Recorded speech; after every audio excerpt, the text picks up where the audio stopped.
Bersama Distro tepat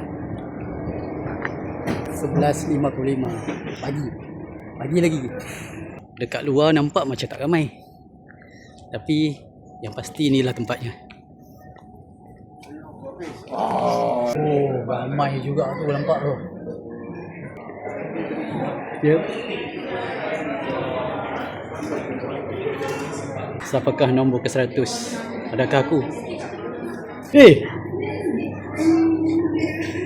Tiba-tiba terjumpa kawan aku kat sini. Ya Allah, kau buat apa kat sini? Kau tak audition juga ke? Kau buat apa? Aku pun datang sini saja. Nombor 32. Ini dia.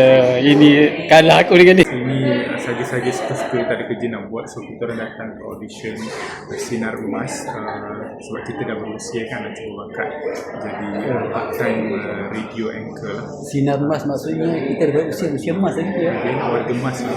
Tapi walaupun warga emas, muka nampak masih lagi Terima rantang-rantang. kasih. Kau si cakap saya kan? Ya, of course lah. Nampak tu. Kita okey, jumpa lagi. Nombor berapa? Tengok nombor 035. Jap. Ini adalah antara peserta yang hadir untuk audition Suara Emas di Sinar Music Retro terbaik. Halo, bang. Ingat suspense, bang. Terima kasih.